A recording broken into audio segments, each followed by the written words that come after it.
Welcome back to the course Behavioral and Personal Finance.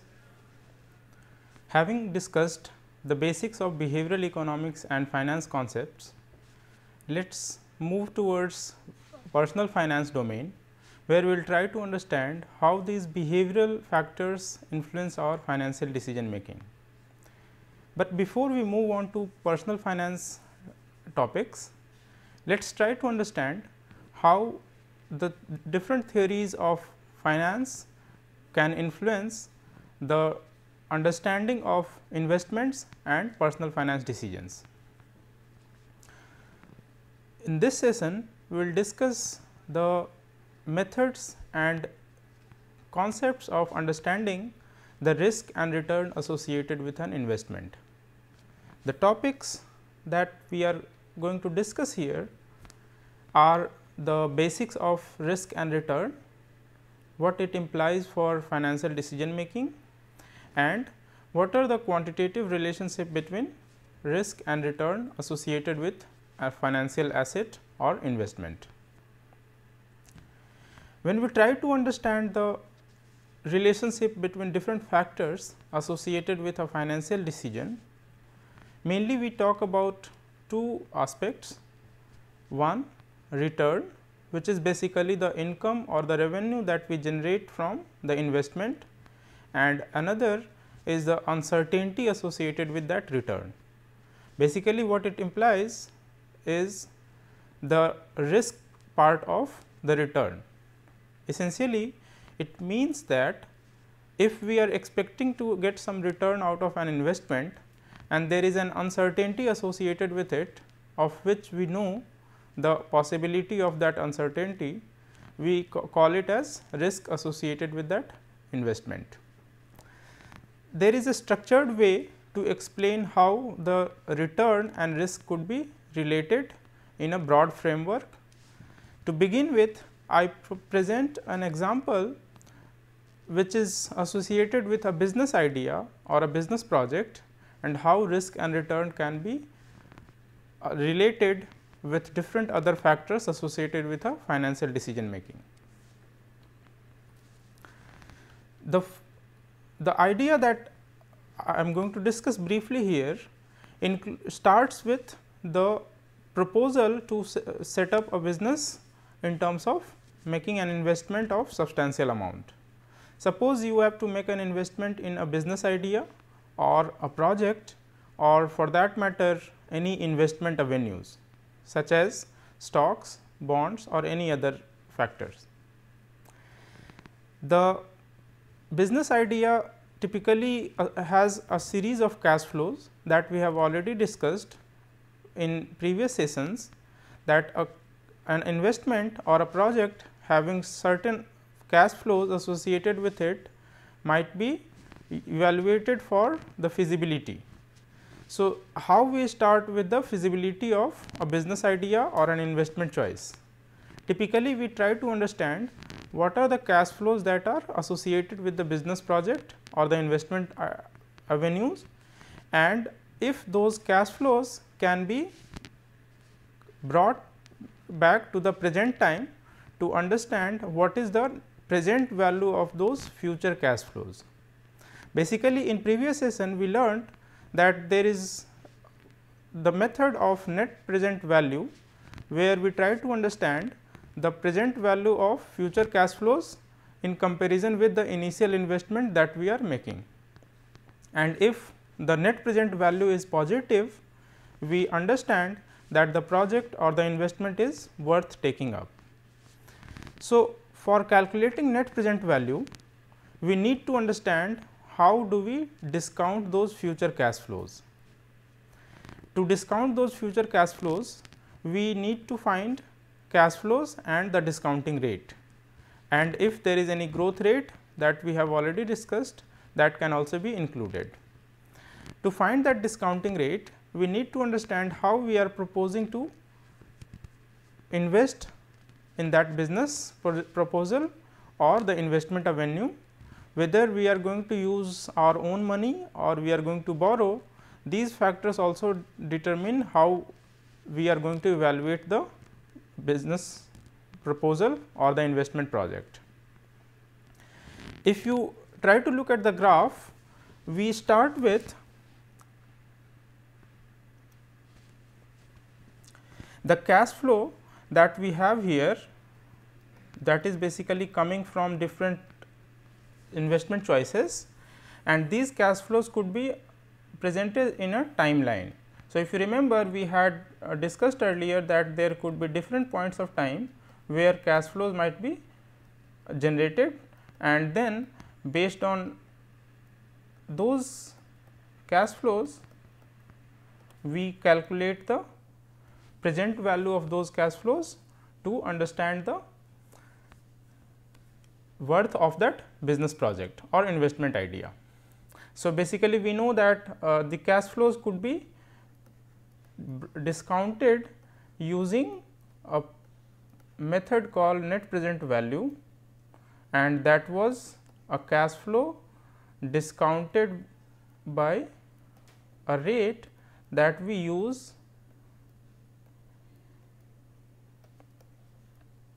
So, this is the way we use cash flows and discounting rate to calculate the net present value. Here the net present value is the final outcome, but to calculate the net present value we need to find two major factors. One is what rate to use, basically it implies what should be the R for discounting, and how the cash flows are coming. So, cash flows we can calculate, but R need to be understood using the financing structure of that business. Suppose you are investing that business idea or the investment proposal using borrowed money, which is basically a sort of loan. This borrowed money will have certain cost of the fund, which will be basically the interest rate that you are going to pay to the institution from where you have borrowed the money. Similarly, if you want to use your own money, which is basically in the form of equity or your own money, you can invest that money as well in the business idea. So, the structure of financing in terms of borrowed money and equity would determine how the rate of discounting are calculated. Once you have the financing structure, basically also known as debt equity ratio. So, basically this particular part is technically known as debt equity ratio, implying that money the investment is funded by a combination of debt equity structure, which is basically a combination of borrowed money and your own money. Then you come to calculate the total cost of funds, and total cost of fund can be calculated by using the cost of borrowed money and the cost of equity. Since cost of borrowed money is mostly fixed, because it is a loan where you have to pay a fixed rate of interest, we know that this could be indicated as cost of debt, which is R D, and if it is funded by a component of equity, we can say that this is R E, which is basically cost of equity,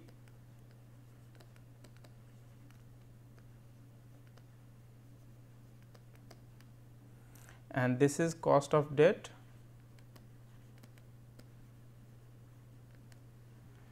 A combination of these two would make the total cost of fund, and we know that the cost of debt, which is indicated as R D, is fixed mostly or known beforehand.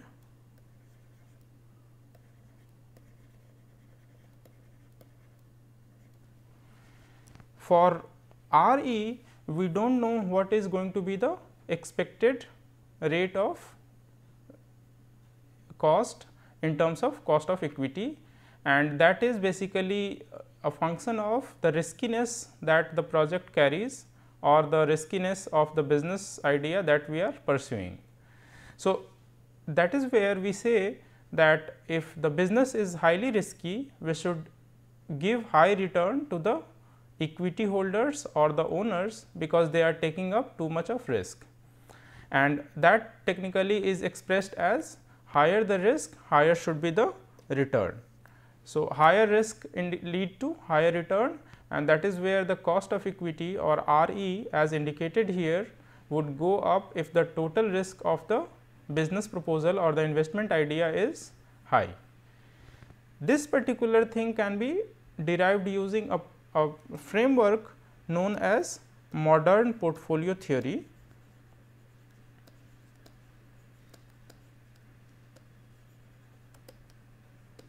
That is known as MPT, which we have touched upon in the very beginning of this course, and modern portfolio theory gives us what should be the return for the level of risk that an investor or an individual is taking up, and this tells us the higher risk should lead towards higher return.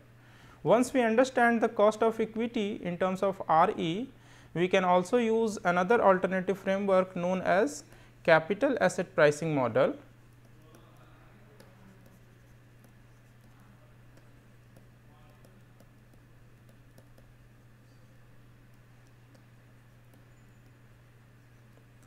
Which tells us the rate of return that investors would be expecting given that the risk of the project.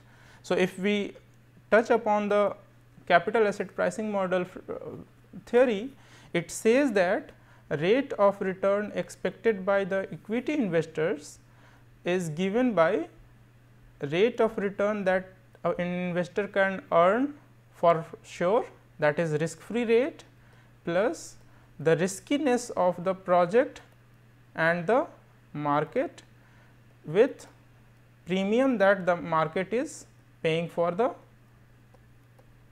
investor. So, if we try to break up this formula, this tells us the risk free rate, which is basically the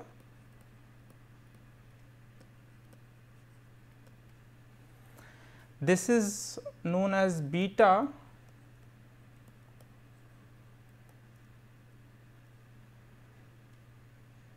or we also call it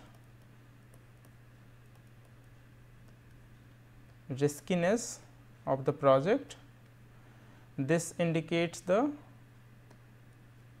market return,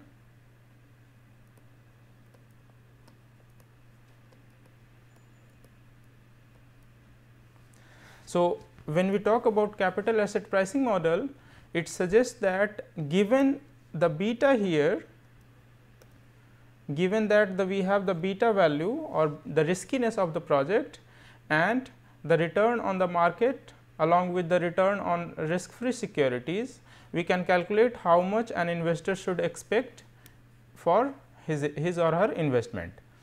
So, now that we have models which can help us to determine the rate of return expected by equity investors, we know that these two components would be clubbed together in the proportion of the funding structure and can be used to calculate the net present value of an investment. So, this graph particularly explains how the risk and return of any investment or any business project can be functionally related with each other and can be determined using market return and the financing structure of the investment. So, basically to summarize, we can say that this graph shows the relationship between the present value calculation approach with financing structure and the risk return relationship in financial projects. These things are related to showcase how return of an investment can be related to the risk associated with that investment.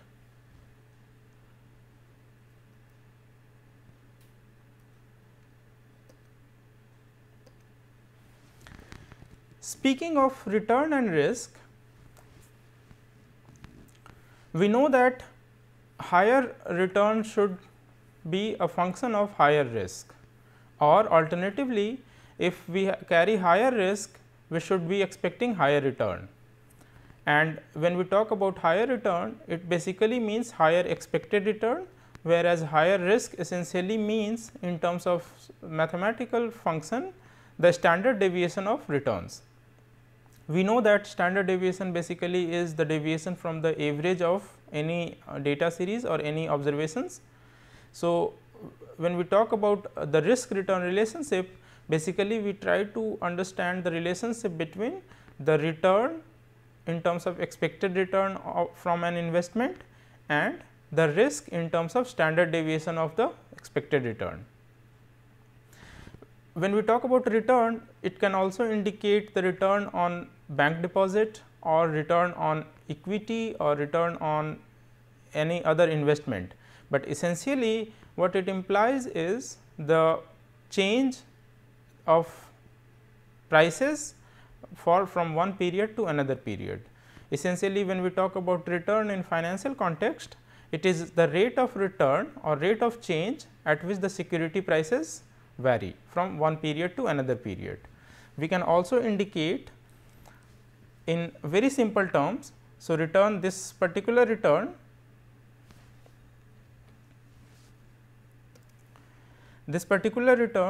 can be calculated as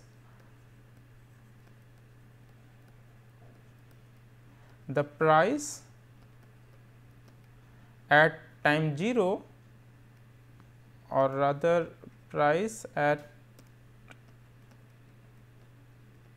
time 1 minus price at time 0 with respect to price at time 0. What it shows that the change in price from time 0 to time 1.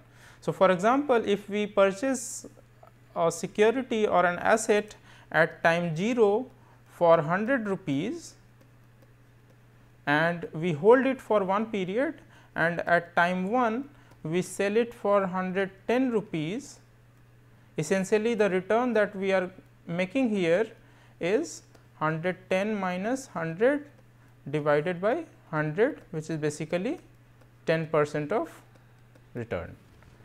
So, this is how we calculate return associated with financial assets or financial investment. And when we talk about risk, essentially it is the standard deviation of returns, which means the deviation of observations or deviation of returns from the average return that we have generated over a period of time. If we try to illustrate this through a numerical example, we can see here that the return is basically a function of price over period or over time, and a risk is essentially the standard deviation. So, if we take a numerical example here, if you look at the graph, the first column has time period from 1 to 10. So, these are time periods, you can call it number of days or number of months or number of years as per the convenience. And in second column we have the average rate of return, basically the change in price from 0 period to 1 period and 1 period to 2 period and so on. Third column has the deviations, basically the deviation from the mean, and mean has been calculated using the values given in second column. So, we know that the mean is calculated using this divided by, so this is the total, and total divided by number of observation gives us the mean. So, this is our average return for the period that we are holding the investment.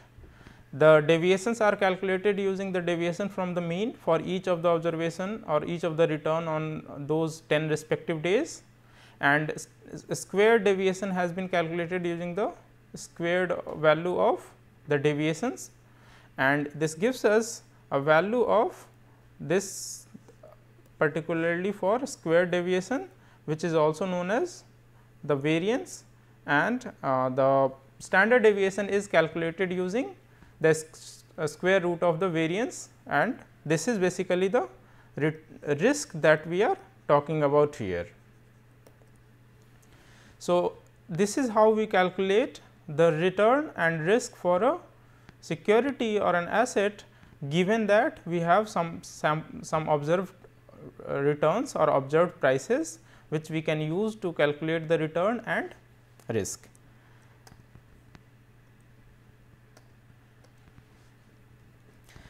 If we have a long observations of prices and subsequent returns, and we try to plot it in a distribution framework, and we try to know what kind of distribution the returns would look like, this is how the returns distribution typically look like, particularly in financial market context.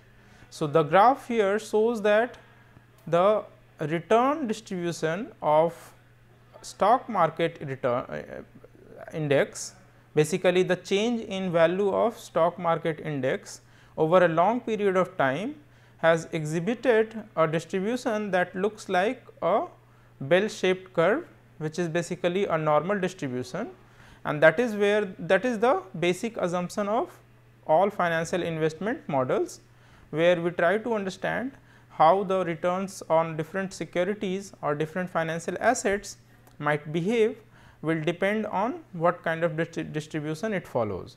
So, typically the stock market returns follow a normal distribution as shown in the graph. It might be skewed towards positive or negative side, but typically it looks like a normal distribution curve. If we try to understand the riskiness of the different type of investment in stock market, this is how it looks like. So, the graph here shows a large number of observations from 1928 to 2010, the variation or the fluctuations of return for different type of assets. The assets that we are considering here are stocks, which is basically the stock market index, and treasury bills and treasury bonds. So, basically these are three different type of investment avenues that we mostly talk about in financial markets.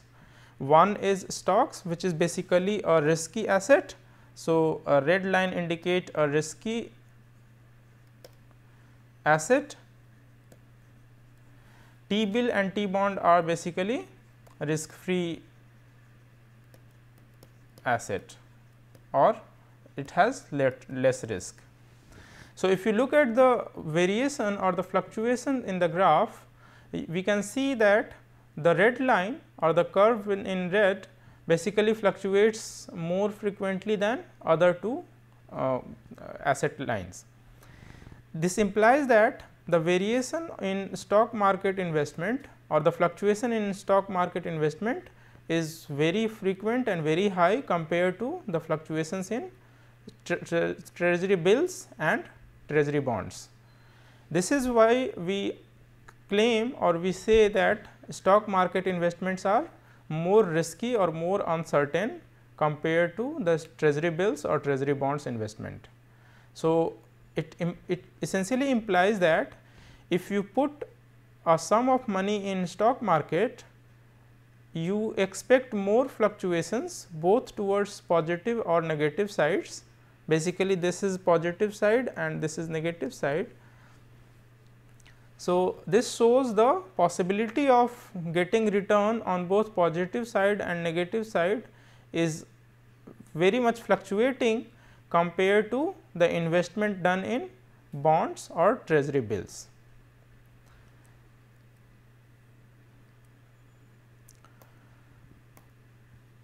Now that we have learnt how we calculate the return and risk associated with a single asset, we know that the return typically implies the change in price or change in value of the asset over a period of time, and risk essentially implies the variation or the standard deviation associated with those expected return over the period. So, in technical terms, we define return as the change in price, basically the percentage rate of change in price of assets or financial security, and risk is defined as the standard deviation of the returns. These are the simplest definition that we use for understanding the financial market investment factors. And so far we have touched upon the methods to calculate or the approaches to understand the return and risk associated with a single investment or single assets, but the life is not really so simple. So, we have to understand if there are more than one assets in the market, how do we calculate the return and risk in terms of the portfolio return and risk, that is what we call it.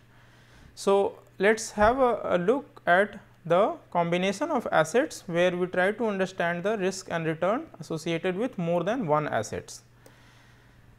So, portfolio, when we talk about it, essentially it is a combination of assets or collection of financial securities or assets that we have in different proportion. These assets could be stocks, bonds or any other assets, financial securities such as cash or fixed deposit or precious metals or anything else which has some economic value. These combination can be manipulated or changed according to the convenience of the investor and investment objectives, because the factors such as risk tolerance or the ability to bear risk, that investment horizon or the time frame for which the investment is being made, and the investment objective, basically the goals for making the investment, are major determinants of the combination of different assets. For example, if an investor wants to set up an investment for purchasing a house 10 years down the line, then the combination of different assets would be varying from the combination of assets for an investor that wants to set up an investment for his retirement plans. So, basically risk tolerance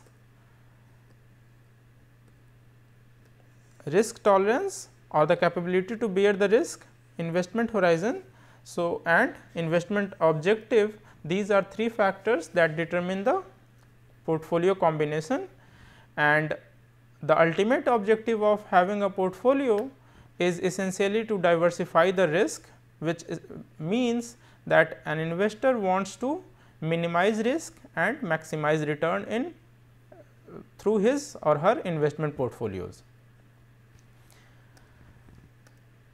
When we talk about portfolio, we know that we are trying to combine return and risk associated with different assets, which are combined together in unique proportion for creating the portfolio. And when we understand the risk and return can be related with each other, what we are talking about essentially at the end of the process is an investor wants to have an objective which basically can be translated into investor's dream of having the highest possible return with lowest possible risk. So, this is the ultimate objective of an investor for which the investor is trying to construct or create an investment portfolio of different assets in different proportion. The ultimate objective is to achieve the maximum possible return for minimum possible risk. How this can be achieved or cannot be achieved will be discussed later when we talk more about personal finance context. For now, this is it. Thank you very much.